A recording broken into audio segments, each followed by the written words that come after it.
a tub of some albino mushrooms called stack squats. They're not very squatty.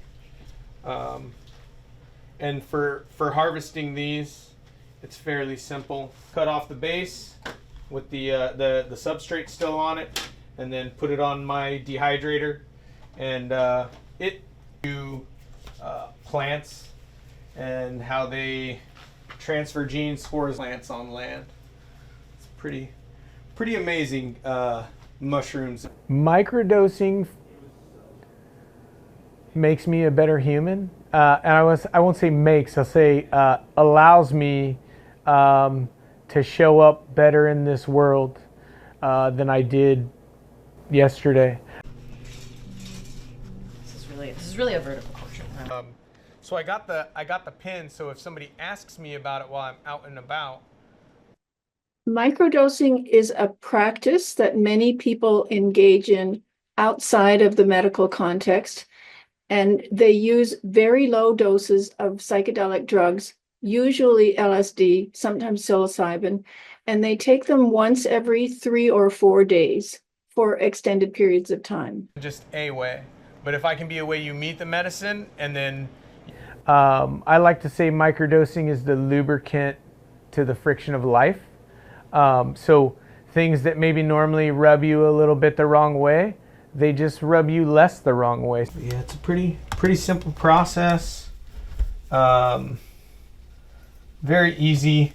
Like intimidated by the kind of sterile procedures and kind of the requirement for, wow, this thing's all grown together. And they'll get real intimidated. And you guys are really appreciate you letting us do this here, and Of course. letting people Glad this story grow their mushrooms here. And The meat doesn't taste good anymore. So I haven't been in about like 6 months.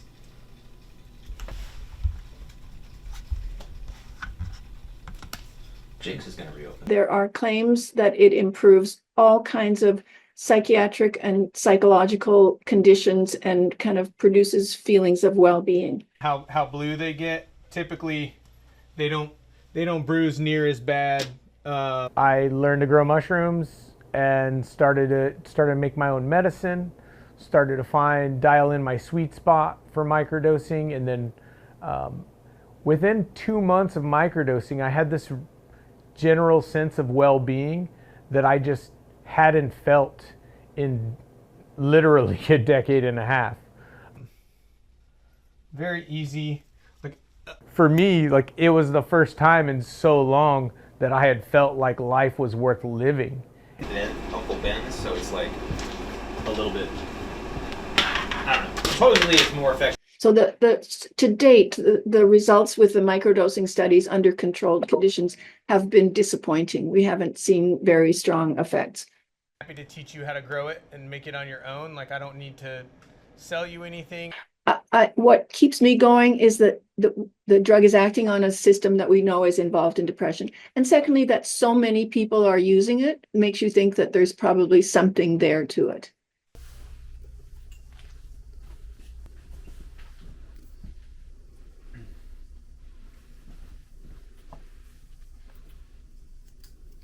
And there's a couple of options to when harvesting. Like you don't necessarily need to cut all the substrate off. You could harvest, put them on the dehydrator, and then after they're fully dry, then clean them, brush them off.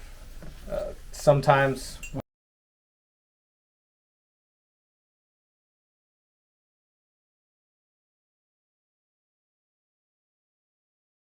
one of the findings from our lab, I think, that makes me curious is that we did recently test this low dose of LSD in people who had symptoms of depression. So they reported some level of depression, and they responded differently to the low dose compared to non-depressed people, which made me think that maybe the lab studies haven't been looking at the right participants, that maybe we need to look more at people who are symptomatic rather than healthy volunteers.